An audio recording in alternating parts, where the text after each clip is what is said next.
Om Bimo terkait dengan karma, Om. Oke. Karma itu lebih juga di bahasa umumnya adalah konsekuensi, gitu. Jadi segala hidup itu ada konsekuensinya. Nah, karma itu nggak hanya jelek, gitu loh. Jadi jangan dikira karma itu selalu jelek.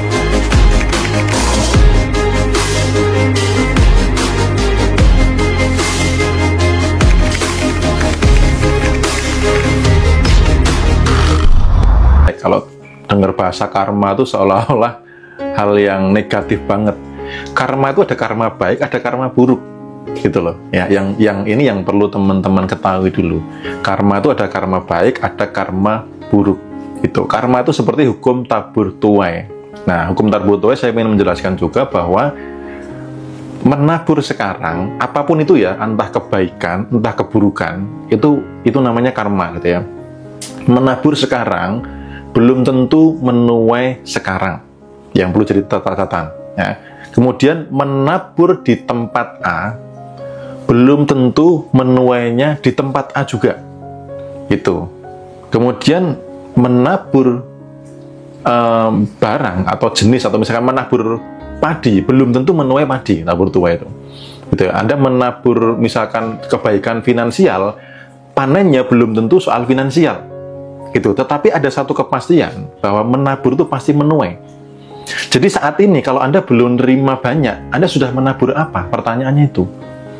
Kalau Anda belum mendapatkan banyak kebaikan, karma baik Anda di masa lalu sudah baik belum? Gitu ya, itu terkait dengan karma. Jadi karma itu tidak selalu buruk, ada karma baik juga. Gitu, ada tabur tuai. Maka teman-teman berkesadaran, saya sudah menabur kebaikan apa hari ini?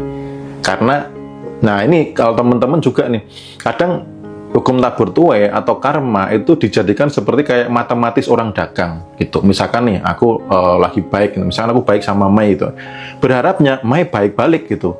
Nah itu bukan tabur tuai yang sebenarnya. Ketika kita baik dengan si A, jangan berharap kebaikan dari si A gitu loh.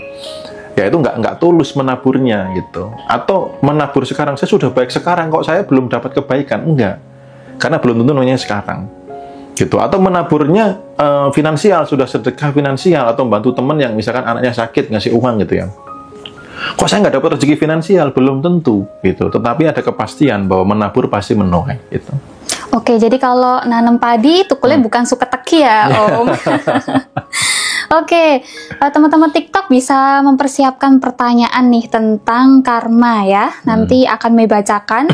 Oke, kita beralih ke pertanyaan YT dulu.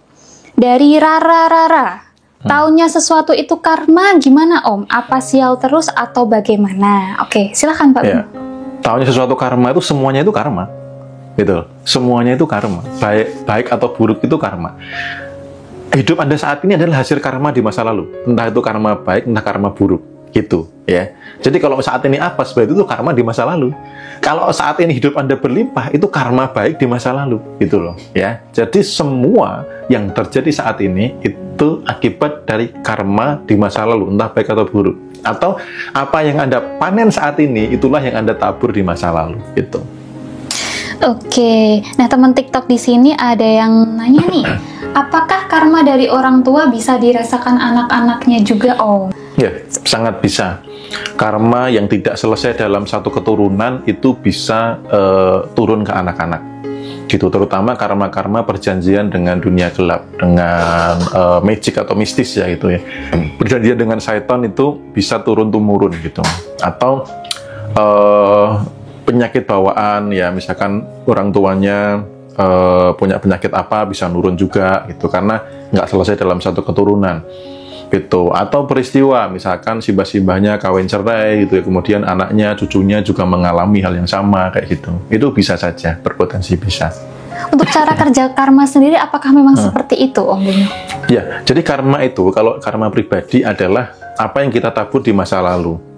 Nah, kadang kita saat ini itu menanggung karma di keturunan sebelumnya atas ketidakmengertian orang tua sebelumnya. Contoh nih, contoh yang nyata mungkin teman-teman lihat gitu ya. Contoh lah, kalau Anda lihat ada orang yang punya penglaris, punya pesugihan gitu ya, coba cek anak cucunya, rezekinya pasti berantakan.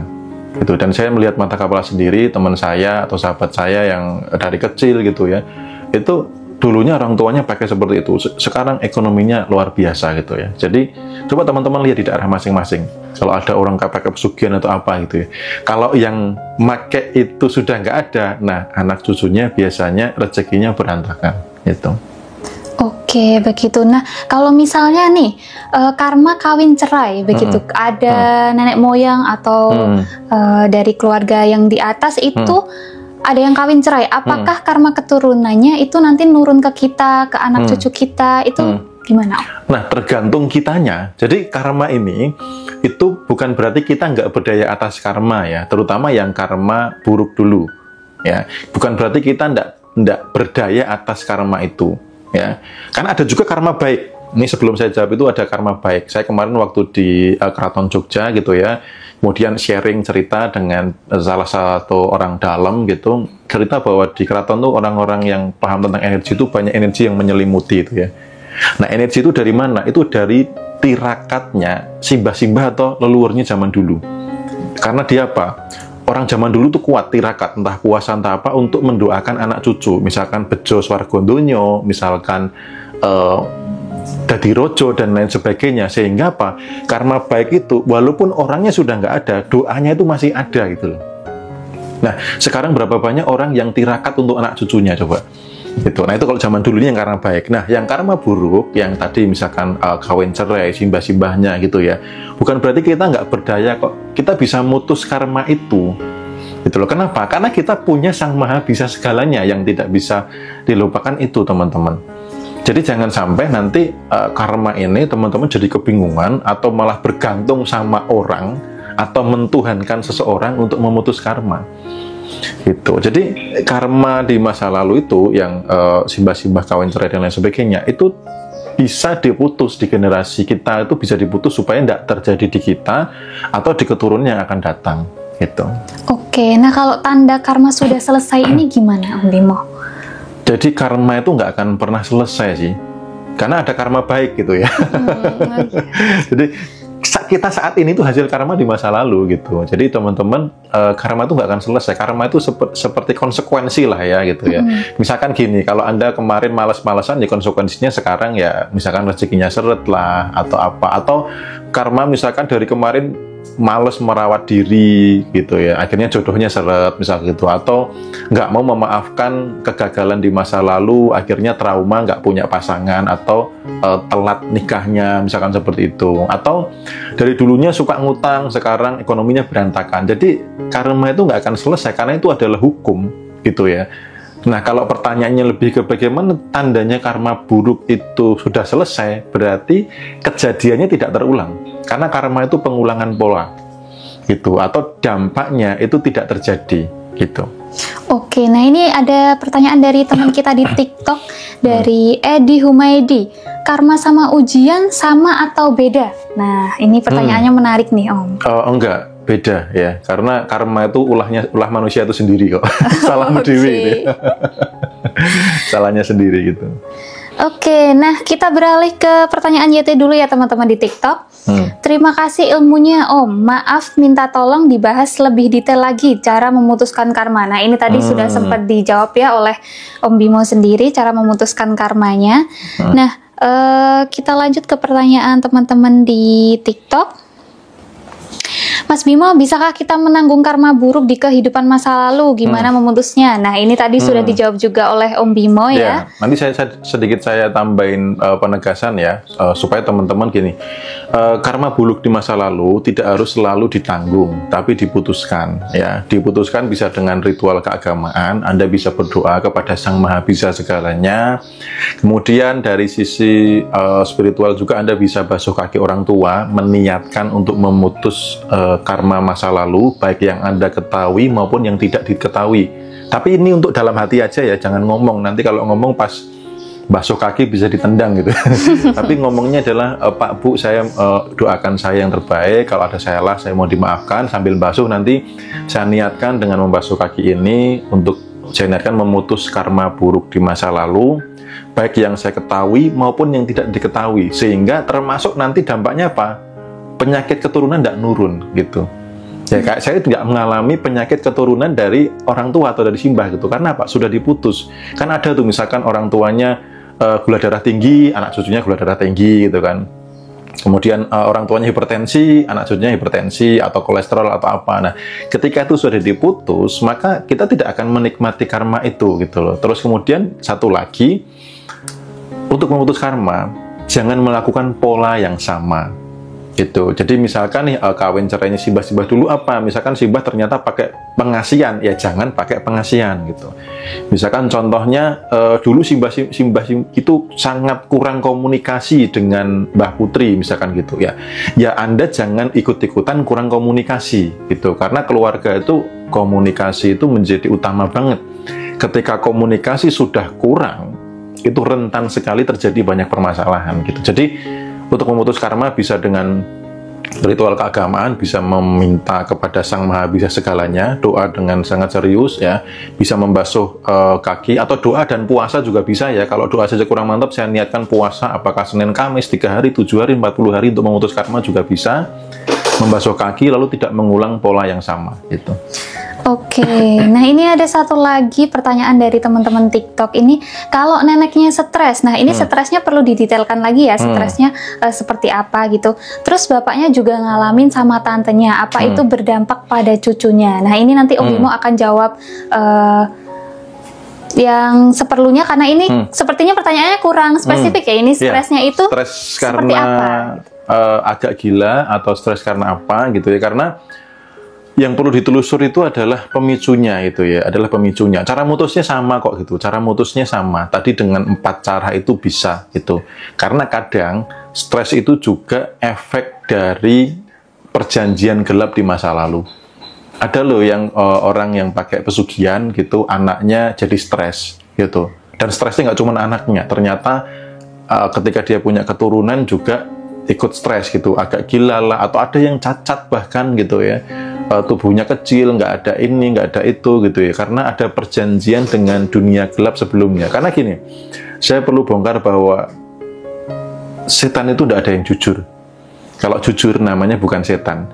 Dulu waktu transaksi mungkin mintanya cuman kambing atau ayam cemani atau apa, padahal yang diminta bukan itu, namanya setan gitu loh. Kita mau komplain, lo katanya cuma minta ayam, udah bisa. Kalau setan jujur namanya bukan setan gitu loh. Nah kadang orang tua di masa lalu nggak ngerti soal itu, sehingga dampaknya adalah di keturunan berikutnya gitu.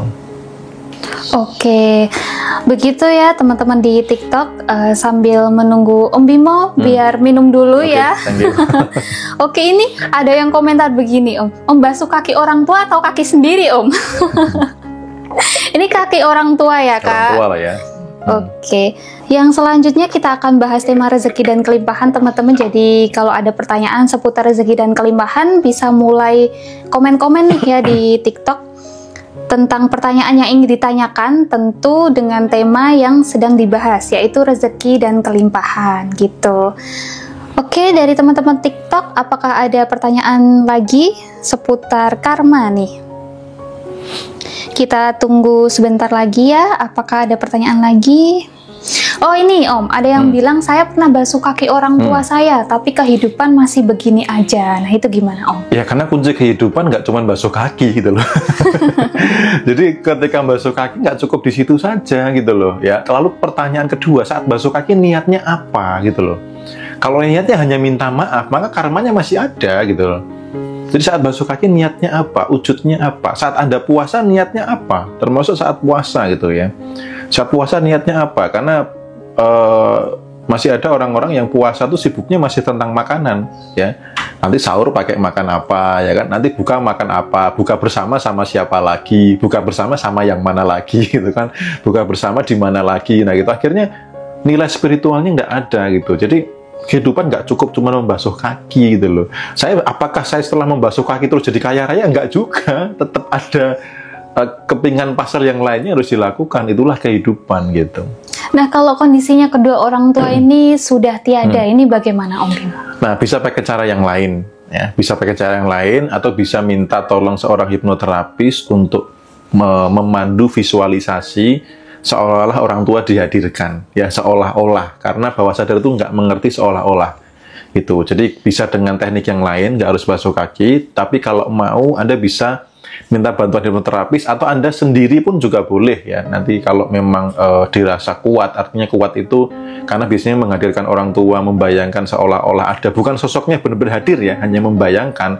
Bisa jadi nanti nangis, bisa jadi sampai ada yang muntah dan lain sebagainya. Nah, kalau didampingi itu kan akan lebih baik.